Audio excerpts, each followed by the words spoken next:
Welcome back to Save Your Money, Save Your Teeth, the go-to podcast where curiosity meets dentistry straight from the experts. I'm Eon, and I'm joined again by Dr. Clifford Yudelman from OptiSmile, and he is going to help us dive into the world of dental care from a consumer's perspective. So if you're looking to brighten your smile, or you want to protect your wallet, or even both, we've got you covered with practical advice and the latest insights. So do stick around and let's uncover the secrets to maintaining both your dental health and also your finances. And this week we have a brand new topic. Isn't that so, Dr. Yudelman? Welcome back. Yes, thanks for having me back. And the topic this week is snoring versus sleep apnea. What's keeping you and others awake? And this is number one in a series of 3 podcasts. If you don't snore, or you don't have a partner that snores, well then, I'm sorry, tune in a month's time when we're done with the snoring ones. But I think everybody knows somebody who snores. But when you ask people, do you snore? They always deny it. They say, oh, my wife complains about it, or vice versa. But I don't snore, but my wife does complain. That's the usual answer. So. Yeah. But yeah, I don't know. It's so embarrassing for people to just own up and say, yes, I snore. Usually they deny it. I don't know why. I actually do the same. Why do we do that? Why are we ashamed of I snoring? only snore when I drink. And then I say, well, how often do you drink? And they say, every night. That's the best one.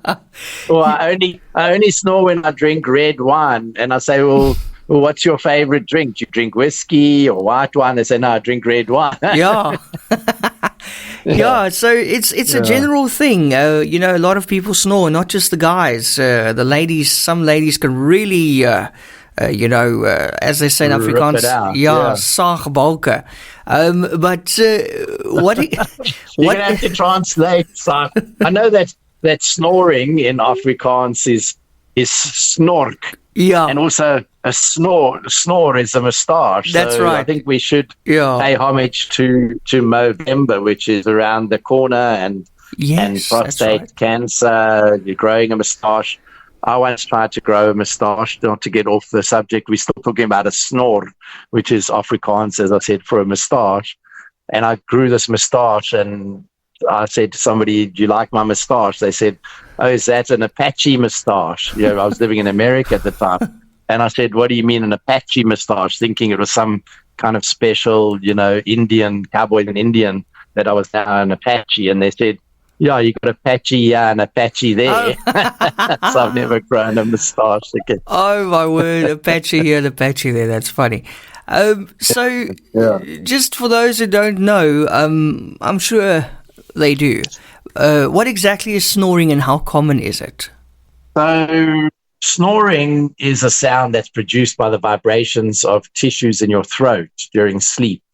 And it's almost always caused by a partial airway obstruction. We'll get into that in a lot of detail today and the next few podcasts. But basically, like if you watering the garden with a hose and you kink the hose, the water doesn't come out as much, but it's still coming out. That's a partial obstruction. And it's very, very common. About 45% of adults snore occasionally, and 25% are habitual snorers. And it's usually harmless, but it can be a sign of a more serious issue. And the issue we're talking about here is sleep apnea. So I'm really looking forward to discussing this in more detail. So what is sleep apnea, and how is it different from snoring, doctor? So sleep apnea is a condition where breathing stops intermittently during sleep, and this can lead to very serious health risks. And the key difference is, unlike snoring, sleep apnea involves like repeated pauses in breathing, and people with sleep apnea may gasp for air or choke during their sleep. There are 3 types of sleep apnea: obstructive sleep apnea, central sleep apnea, and complex sleep apnea, which is a combination. What are the different types of sleep apnea, doctor? What do you get? You got obstructive, central, complex? Yeah. So obstructive sleep apnea is the most common, and it occurs when your throat muscles relax and your tongue falls into the back of your throat and your airway gets blocked. And then when you try and breathe in, it's like when a vacuum catches onto a curtain and then it sucks it in. You just can't, the whole vacuum hose might collapse. Or if you're watering the garden and there's water coming out and then you've got a twist or a knot in the hose, and it just cuts off completely. Once it kinks, it goes to zero. That means there's zero oxygen coming in when your tongue is in the back of your throat and you're breathing against this obstruction. So that's the most common type, and that's the main one that we're going to be talking about. The other one is central sleep apnea. That's when the brain fails to send proper signal to muscles that control breathing. And then complex is a combination of both obstructive sleep apnea, which is known as OSA, and complex or central sleep apnea, which is CSA. So a lot of times when patients have had obstructive sleep apnea for many, many years, the body just gets used to, and the brain gets used to the fact that the body's not getting oxygen, and the oxygen is going all the way down to 80%, sometimes for 2 minutes or 3 minutes, and it doesn't even bother to send a signal to breathe, and that's when it starts getting very dangerous. The best time to sort it out is if you've got a mixture of like snoring and you're starting to get into this obstructive sleep apnea. Snoring may sound funny and people joke about it, but it can actually be a very sign of a much more serious problem. I've heard some interesting snores before, where there's a very long pause and then all of a sudden you hear, and then it's like, and then they gasp for air like that. Yes. And that is extremely scary. I don't know if you've ever witnessed that before. That's actually sleep apnea, what you're talking about. Very It's scary. where people stop breathing. So what happens is normally you got snoring. I won't imitate it. Yeah, I do it for my patients. And then you get more like a choking. No, and do then it. a little bit of a coughing, and then a deep gasp. So if somebody's snoring fairly quietly, and then they just, like, you don't hear anything, and then there's a little snort, and then they take a deep breath, that could be a central apnea. So while we're on that, actually, I recommend an app called SnoreLab, LAB. You'll know you're on the right one on your app store or your Apple store. It's a blue logo with a chemistry looking like a beaker, like a little triangular shaped glass vessel that's used in a lab. It's called SnoreLab. And I would recommend the paid version. You can either use it to record your wife or your husband or yourself. And I think it's a very good way to see if you have those periods where you stop breathing. The reason why I say you should get the paid one is you can listen to clips from throughout the night. When you get the free one, I think it only lets you play certain amounts, and you can't actually go back and listen when you were making a noise, or if for some reason you were very quiet, maybe you were actually not breathing. So that's even scarier. Wow, that's so scary, and what's really scary is you can't control it. We all have to sleep, but we can't control that, when we stop breathing like that. There's no way of actually, avoiding that. But what is the cause behind all of this, doctor? So we actually will be talking about how you can avoid it. Sleeping on your side is one thing, losing weight, not drinking, those types of things. We'll be getting into that, I think, in episode number 3. But so you say, what causes snoring and sleep apnea? So snoring can be caused by a variety of factors, like your age. So the older you are, generally, the more chance there is of snoring. Your weight is very important. If your BMI, if you're overweight or you're fat, your tongue puts on a lot of weight. Just losing even 5 or 10 kgs makes your tongue go much smaller and less likely to get caught in the back of your throat. Nasal congestion can cause temporary snoring. If you've got continuous nasal congestion, You should listen to a book called The Breathing Cure or Oxygen Advantage. I'm listening to it for the second time. There's ways to decongest your nose just by breath holds and doing certain things without medication. But sleeping on your side can really help. Most people snore much less when they're on their side as opposed to on their back. And drinking is a big one. Drinking definitely causes many or most people to snore. Other things is people who have just a naturally large neck diameter, I think over size 42.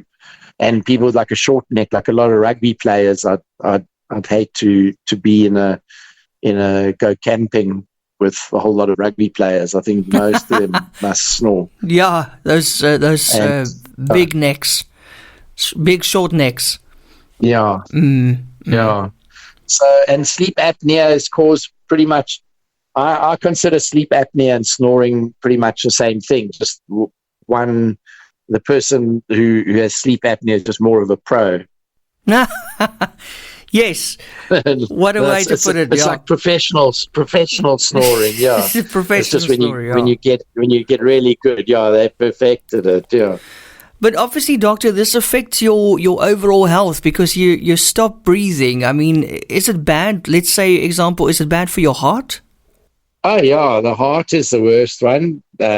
You've got a much higher risk of heart disease, strokes, high blood pressure, diabetes.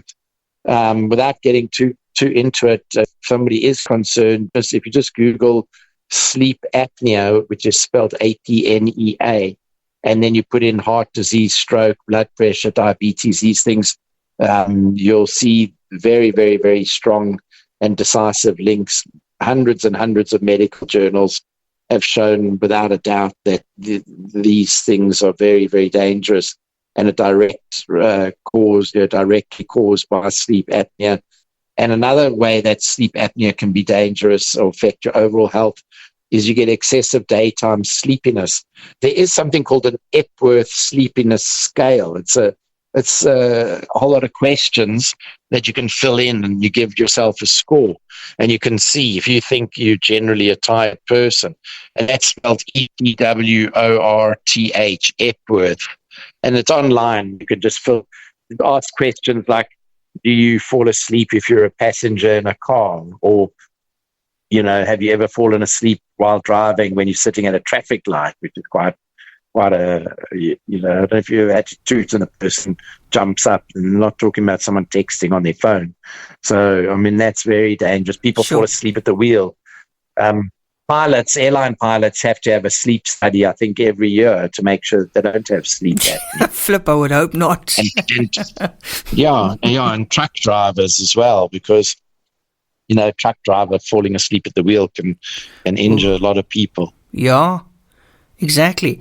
Okay, so massive effect on your health, definitely. What signs should people look out for to identify sleep apnea at home? Maybe they suspect that their husband or wife or partner is suffering from this without knowing.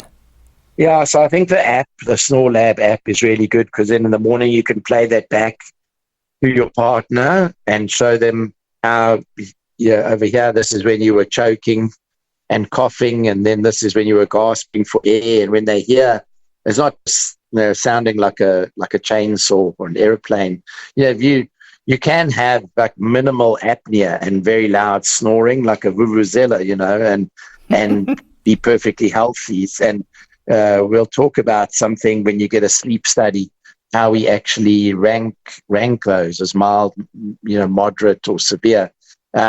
But loud snoring, if you snore very loud, there's a good chance you have sleep apnea, as opposed to just purring. There's a little bit of vibration in your throat when the air is going in and out. Gasping for air during sleep, like you mentioned. Morning headaches. If you wake up with a headache every morning, that's a good sign that you've got sleep apnea. If you have a dry mouth, so generally snoring is caused by mouth breathing. So that's the interesting thing in the books that I've been listening to, is there's something called mouth taping. I don't want to get into it too much here because I think it needs to be done with supervision.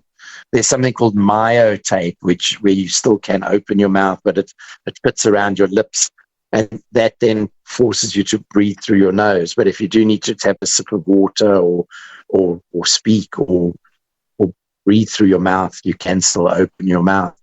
But yeah, if your partner observes pauses in your breathing during your sleep, then that's a very strong indicator that you have sleep apnea. And if it's untreated, it will definitely impact your daily life and also your long-term health. I mean, that's a given, isn't it, doctor? Yeah, so I would say the number one reason why we see people come to see us is usually the sleeping partner, has put their foot down because it disturbs the relationships. And the person, either the husband or the wife, we do see quite a lot of females as well as males.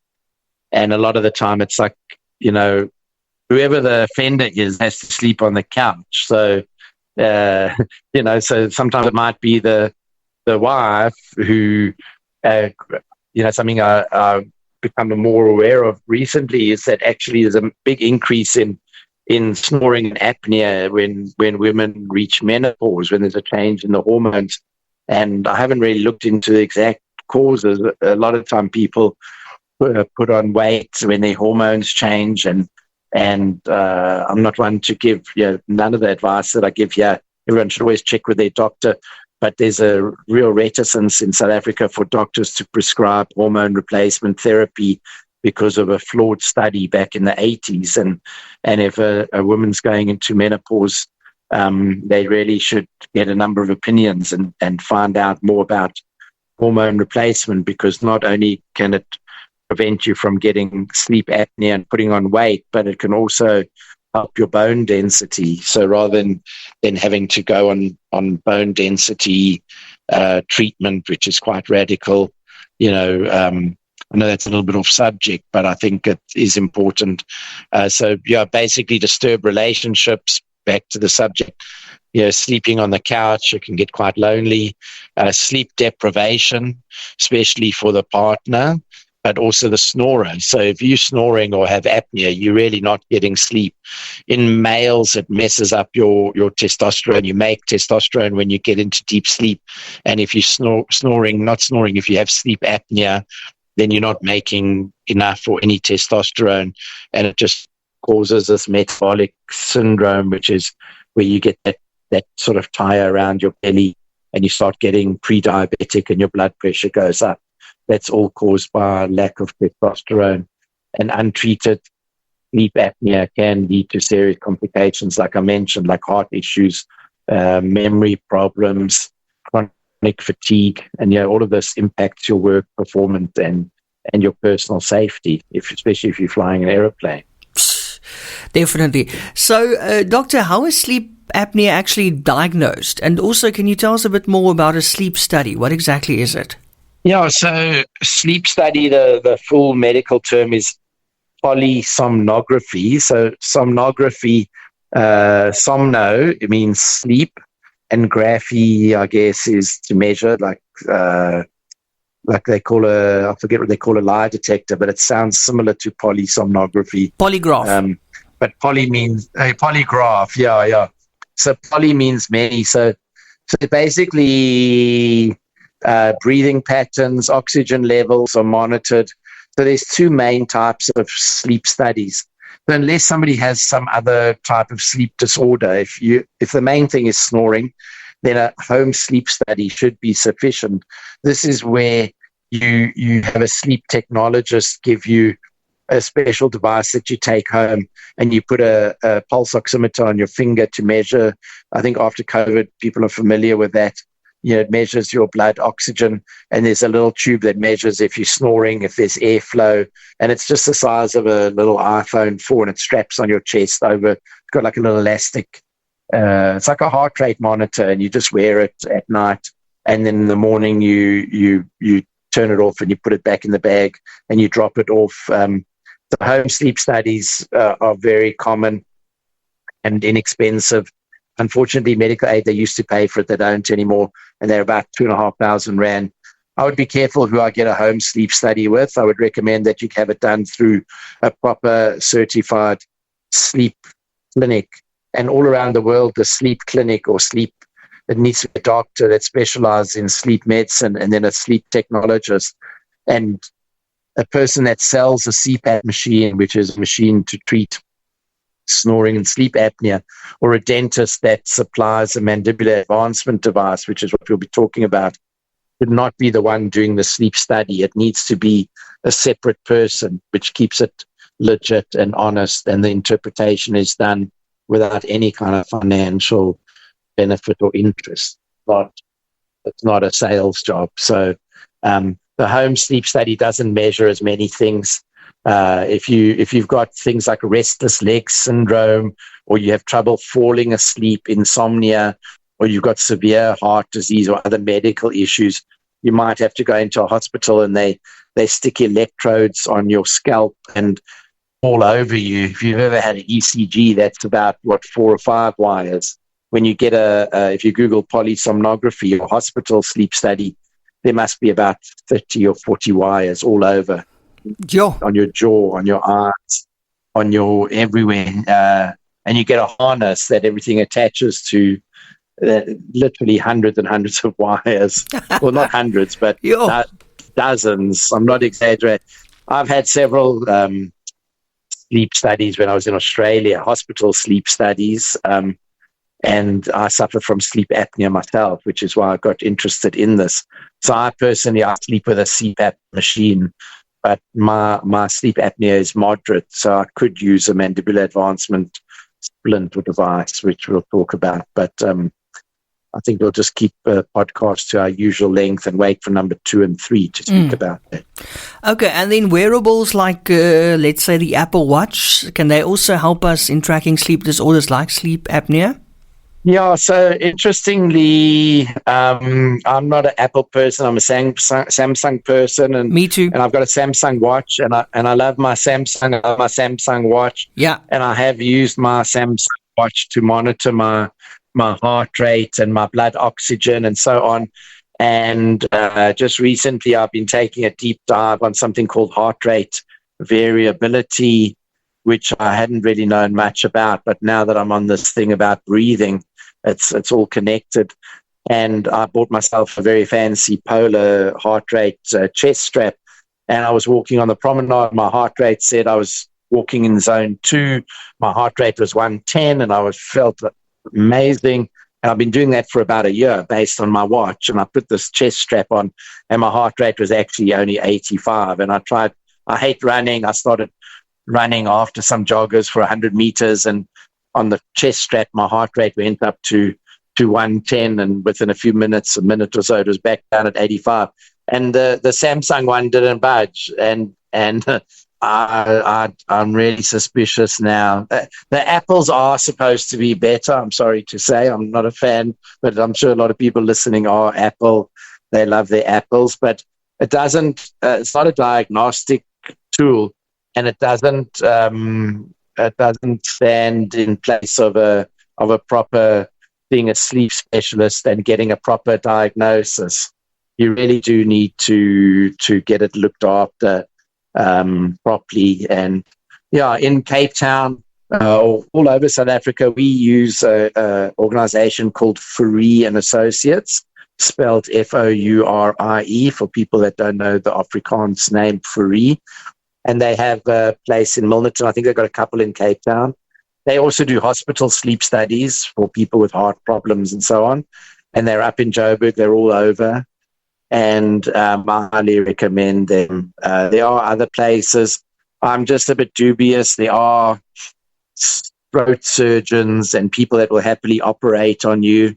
And just like I call BS on dentists, I hope none of the surgeons, get upset with me. But snoring and sleep apnea, your last resort, if ever, is any kind of surgery. If you don't listen to any of my further podcasts, just that should be a take home from today, is don't go and while there might be some benefit for getting your septum straightened or getting nasal polyps removed so you can breathe through your nose. You do not want to go and get your uvula cut or your palate, operated on. And so if you go to a surgeon and they do the sleep study themselves, that could ring alarm bell. I would be a bit worried. I just wanted to put that out there. That's an international protocol that a proper sleep clinic and a sleep doctor should do the sleep study, not the person recommending surgery or medication. Yeah. And then just finally, doctor, why should people seek medical advice if they suspect sleep apnea rather than just self-treating or using devices? Yeah, so I think, just if you think about the things that we've already answered today, I think self-treatment with over-the-counter devices, they may reduce snoring, but they won't address the underlying issue if sleep apnea is present. And like we said, untreated sleep apnea can and I can say outright will definitely lead to serious health risks. It doesn't get better on its own unless you're very overweight and you go and you lose 20 kgs. I actually did that a couple of years ago. I unfortunately put it back on again. Actually, when I did lose the weight, I went from 90 kg down to 74 kg. I didn't need to use my CPAP. I didn't snore and so on. My cholesterol went perfect, everything, my BP went perfect. But it's very hard, as anyone who's lost weight, it's very hard to keep that up. Yeah. And unfortunately, I lost the weight too quickly. I lost probably a lot of muscle mass. So I don't recommend that for anybody. Yeah, banting is great. I did banting and fasting, but since then I've listened to a lot of books and podcasts. That was about 2.5 years ago, and I've really been studying a lot. We always get interested in things that affect us. It's only when you get prostate cancer or a friend has some kind of issue that you start learning or reading up about it. And sleep apnea is a killer. I think a lot of strokes and heart attacks that happen at night, these are all caused by sleep apnea. Wow. Or at least it's a big contributor. So those stories where you hear somebody just passed away in their sleep, that could most probably be because of sleep apnea. They won't mention it. Yeah. Yeah, because people don't even put the two together. And I see so many people that are seeing heart specialists here in Cape Town and getting all kinds of fancy, I've had them myself, like calcium scores and x-rays of your heart, and they do treadmill tests. And then I say to them, does your wife complain of snoring? And they say, yeah, I even stop breathing in my sleep and I grind my teeth. And I say, did you tell the cardiologist? And they say, oh no, the cardiologist didn't ask me. Oh my word. I'm raising my voice. I'm very upset. Yeah, no, that's hectic, hey? But that's such an important thing to mention to your cardiologist. But yeah, it really sheds light also on this matter of people just passing on in their sleep, and you always wonder why in their sleep. I think that you actually there's a name. It's called there's a name. Yeah, I'm sorry to interrupt. It's called nocturnal sudden death. Yeah, that's what it's called.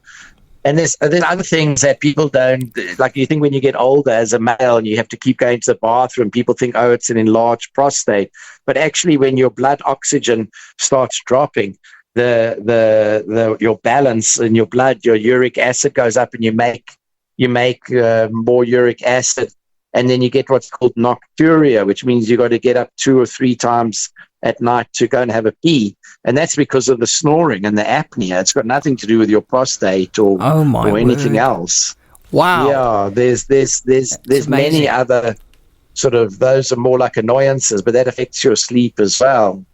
I think if you ask a lot of 60, I'm 64 years old. If you ask a lot of 60 or 70-year-olds, when's the last time you went to bed at 10 o'clock and woke up at 6 o'clock? When's the last time you had 8 hours sleep? I think getting up once in the middle of the night for a pee might be normal at any age, but I watched a podcast. I listened to a podcast a few months ago about that, how to sleep through the night without having to get up to go to the bathroom. I know we're a little bit off subject here, but it was a very, very interesting podcast. I listened to a guy called Peter Attia, and I think that's why I got stimulated to do the Save Your Money, Save Your Teeth podcast because of him. And his podcasts are called The Drive. I think you're supposed to listen to it to or from work if you've got a long commute. And he's done a book called Outlive. And I think the bottom line of that other one was, don't drink so much water around dinner time and after dinner, and you won't have to get up and go and pee so many times. Yeah. Yeah, and especially then you wake up, say it's your partner that's snoring, and you wake up because you need to go to the bathroom. Once you're asleep, you don't mind the person making a noise, but once you've woken up, it's very hard to get back to sleep when the other person's snoring. And then when I ask people, do you snore? And they say, well, I don't know, I'm asleep. And I say, well, do you wake up with bruised ribs from getting an elbow? Yeah, exactly. Then you'll know you're a snorer. Yeah. But thank you so much, Doc. This has been very, very insightful. Definitely one of my favorite podcasts that we've done. And we thank you once again for sharing everything with us.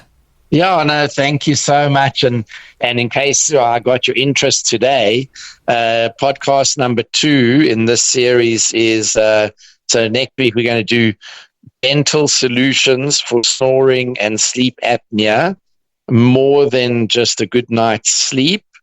And we'll discuss all about why is a dentist talking about this subject. And then podcast number 3 will be living with sleep apnea, long-term management, and the path to better sleep. Or if you're American, the path to better sleep. The path, yeah. Thanks, Doc. Looking forward to it. And we'll catch you again next week. Also, to our listeners, remember, we strive to provide valuable insights with the podcast, but always consult with your own professionals for advice tailored to your health, your personal health. And then don't forget to subscribe to the podcast for more enlightening discussions.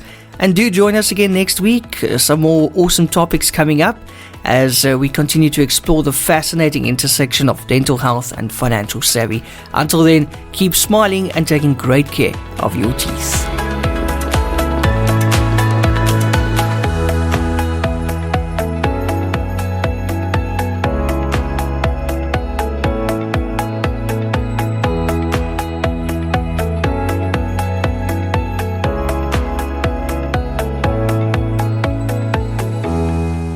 Discover the world of dental excellence with OptiSmile.